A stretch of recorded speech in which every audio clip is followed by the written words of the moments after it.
My name is Srishti Prakash Kampasa. I am studying in 7th standard. My school name is KPS School Kadinga. Today I am doing one experiment. Experiment name is cotton ball launcher. Cotton ball launcher na ಮಾಡ್ತೀನಿ. ಇದಕ್ಕೆ ನಾನು ಈ model ಮಾಡಕ use ಮಾಡಿರೋಂಥ materials ಏನಂದ್ರೆ patch, ಆಮೇಲೆ ಎರಡು rubber ಕಾರ್ಡ್ಬೋರ್ಡಿನ rolls ತಗೋಬೇಕು, ಆಮೇಲೆ ಒಂದು ಸೀಸರ್, ಆಮೇಲೆ ಪೆನ್ಸಿಲ್, ಆಮೇಲೆ ಊದು ಬತ್ತಿ, ಆಮೇಲೆ ಎರಡು ರಬ್ಬರ್ಸ್ ತಗೋಬೇಕು, ಆಮೇಲೆ ಸಮ್ ಸ್ಟೋನ್ಸ್, ಆಮೇಲೆ ಕಾಟನ್ ಬಾಲ್ ತಗೋಬೇಕು. ಇದಕ್ಕೆ ನಾನು ಫಸ್ಟ್ ಈ ದೊಡ್ಡದನ್ನು ತಗೊಳ್ಬೇಕು, ಸಣ್ಣ, ಯಾಕಂತಂದ್ರೆ ಇದ್ರೊಳಗೆ ಹೋಗ್ತಿರ್ಬೇಕ. ಆಮೇಲೆ ಈ ಸಣ್ಣದಕ್ಕೆ ಹೋಲ್ ಮಾಡ್ಕೋಬೇಕ.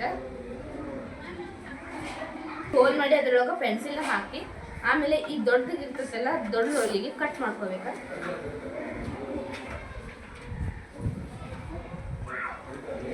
ಈ ರೀತಿ ಎರಡು ಕಡೆ ಅಪೋಸಿಟ್ ಕಟ್ ಮಾಡ್ಕೊಂಡು ಅದಕ್ಕೆ ಎರಡು ಸೈಡ್ ರಬ್ಬರ್ನ ಹಾಕ್ಬೇಕು.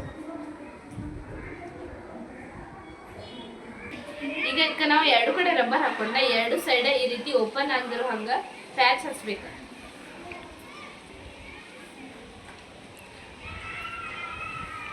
ಈ ರೀತಿ ಪ್ಯಾಚ್ ಹಚ್ಚಿದ್ಮೇಲೆ ಸಣ್ಣದನ್ನ ಇದ್ರೊಳಗೆ ಹಾಕಿ ಈ ರೀತಿ ರಬ್ಬರ್ ಬ್ಯಾಂಡ್ನ ಹಾಕ್ಬೇಕು.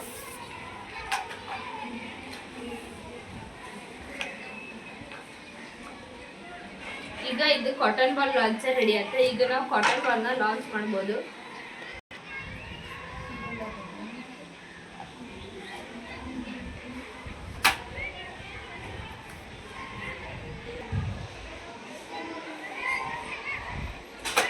ನೀವು ನೋಡ್ಬೋದು ಯಾವ ರೀತಿ ಲಾಂಚ್ ಆಗ್ಬೇಕಂತ.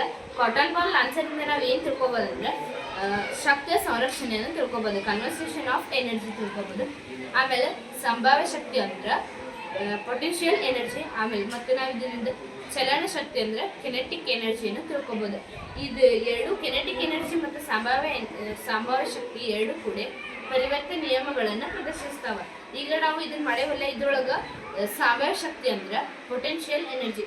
ಈಗ ನಾವು ಈ ಕೆಳಭಾಗವನ್ನ ಅಂದ್ರೆ ರಬ್ಬರ್ ಮತ್ತು ಪೆನ್ಸಿಲ್ ಹಾಕಿರೋ ಭಾಗವನ್ನ ಎಳೆದಾಗ ಅದರಲ್ಲಿ ಒಂದು ಶಕ್ತಿ ಶೇಖರಣೆ ಆಗುವಂಥದ್ದು, ಆ ಶಕ್ತಿಗೆ ಸಂಭಾವ್ಯ ಶಕ್ತಿ ಅಂತಾರೆ. ಇದನ್ನ ಎಷ್ಟು ಹಿಂದೆ ಎಳಿತೀವಲ್ಲ ಅಷ್ಟು ಜಾಸ್ತಿ ಶಕ್ತಿ ಅದರೊಳಗೆ ಶೇಖರಣೆ ಆಗುವಂಥದ್ದು. ಆಮೇಲೆ ಇನ್ನೊಂದು ಟ್ರಾನ್ಸ್ಫಾರ್ಮೇಷನ್ ಎನರ್ಜಿ ಅಂತಂದ್ರೆ ಚಲನ ಶಕ್ತಿಯ ಪರಿವರ್ತನೆ ಅನ್ನಂಗ ಶಕ್ತಿಯ ಪರಿವರ್ತನೆ ಆಗೋದಂದ್ರೆ ಈಗ ನಾವು ಫಸ್ಟ್ ಅದರೊಳಗೆ ಸ್ಟೋರ್ ಮಾಡಿದ್ವಿ, ಸಂಭಾವ್ಯ ಶಕ್ತಿಯನ್ನು ಸ್ಟೋರ್ ಮಾಡಿದ್ವಿ. ಅದಾದ್ಮೇಲೆ ನಾವು ಅದನ್ನು ಲಾಂಚ್ ಮಾಡಿದಾಗ ಅದು ತಕ್ಷಣವೇ ಚಲನ ಶಕ್ತಿಯಾಗಿ ಪರಿವರ್ತನೆಗೊಂಡ ಗಾಳಿಯಲ್ಲಿ ವೇಗವಾಗಿ ಹೋಗುವಂಥದ್ದು. ಇನ್ನು ಚಲನ ಶಕ್ತಿಯ ಬಳಕೆ ಯೂಸಿಂಗ್ ಆಫ್ ಕಿನೆಟಿಕ್ ಎನರ್ಜಿ ಅಂತಂದ್ರೆ ಆ ಚಲನ ಶಕ್ತಿ ಬಳಕೆ ಏನಂತಂದ್ರೆ ನಾವು ಅದರೊಳಗೆ ಹಾಕಿ ಅದನ್ನು ಬಿಟ್ಟಾಗ ಅದು ಸಂಭಾವ್ಯ ಶಕ್ತಿ ಇದ್ದು ಚಲನ ಶಕ್ತಿಯಾಗಿ ಹೋಗುವಾಗ ಗಾಳಿಯಲ್ಲಿ ಕಾಟನ್ ಬಾಲ್ ವೇಗವಾಗಿ ಹೋಗ್ಲಿಕ್ಕೆ ಸಹಾಯ ಮಾಡುವುದನ್ನ ಚಲನ ಶಕ್ತಿ ಬಳಕೆ ಅಂತ ಹೇಳ್ತಾರೆ. ಇನ್ನು ದೂರ ಮತ್ತು ಶಕ್ತಿಯ ಸಂಬಂಧ ಅಂದ್ರೆ relationship between distance and energy. ಇದನ್ನು ನಾವು ಏನು ಮಾಡ್ಬೋದು ಅಂತ ಫಸ್ಟ್ ನಾವು ಅದರೊಳಗೆ ಎಳೆದಾಗ ಸಂಭಾವ್ಯ ಶಕ್ತಿ ಶೇಖರಣೆ ಆಗ್ತೈತಿ, ಎಷ್ಟು ಹಿಂದೆ ಇರ್ತೇವೆ ಅಷ್ಟು ಶಕ್ತಿ ಶೇಖರಣೆ ಆಗುವಂಥದ್ದು. ಅದನ್ನು ಬಿಟ್ಟಾಗ ತಕ್ಷಣವೇ ಅದು ಚಲನ ಶಕ್ತಿಯಾಗಿ ಬದಲಾಗಿ ಗಾಳಿಯಲ್ಲಿ ವೇಗವಾಗಿ ಹೋಗಲಿಕ್ಕೆ ಸಹಾಯವಾಗುವಂಥದ್ದು.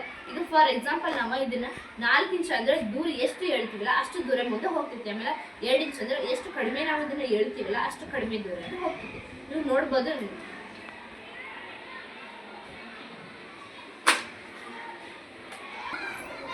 ಹೋಗ್ತೈತೆ ಅಂತ ನೋಡ್ಬೋದು. ಅದೇ 4 ಇಂಚ್ ಎಳೆದಾಗ ಎಷ್ಟು ದೂರ ಹೋಗ್ತದೆ ಇವಾಗ 2 ಇಂಚ್ ಎಳೆದಾಗ ಎಷ್ಟು ಹೋಗೋದು ಅಂತ ನೋಡ್ಬೋದು. 2 ಇಂಚ್ ಎಳೆದ್ರೆ ಇಲ್ಲೇ ಬೀಳುವಂಥದ್ದು, 4 ಇಂಚ್ ಎಳೆದ್ರೆ ದೂರ ಹೋಗುವಂಥದ್ದು.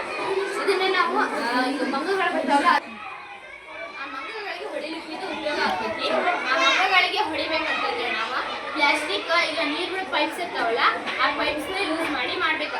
ಹೆಂಗಂತಂದ್ರೆ ದೊಡ್ಡ ಪೈಪ್ನ ಹಾಕಿ ನಾವು ಮಾಡಬಹುದು. ಆಮೇಲೆ ಇದನ್ನ ನಾವು ತಿಳ್ಕೊಳ್ಳೋದು ಏನಂತಂದ್ರೆ ಶಕ್ತಿಗಳ ಎಷ್ಟು ಥರ ಅದಾವ ಏನು ತಿಳ್ಕೊಬೋದು ಅಂತ ತಿಳ್ಕೊಬೋದು. ಆಮೇಲೆ ಇನ್ನೊಂದು ಏನಂದ್ರೆ ಇದರಿಂದ ನಾವು ಯಾವುದೇ ಮಕ್ಕಳಿಗಾಗಿ ವಿತ್ ಆಟಿಕೆ ಇದ್ರೆ ನಾವು ಶಕ್ತಿಗಳ ಬಗ್ಗೆ ತಿಳಿಸ್ಕೊಡ್ಬೋದು.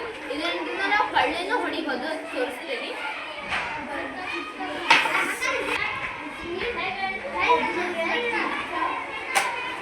ನೋಡ್ಬೋದು ಕಲ್ಲಿಂದ ಹೋಗ್ಬೋದು. ಇದನ್ನ ನಾವು ಇನ್ನೂ ಫಾಸ್ಟಾಗಿ ಹೋಗಬೇಕು ಅಂತ ಮಾಡ್ಬೇಕಂತಂದ್ರೆ ಪ್ಲಾಸ್ಟಿಕನ್ನು ಯೂಸ್ ಮಾಡಿ ಮಾಡಬೇಕು.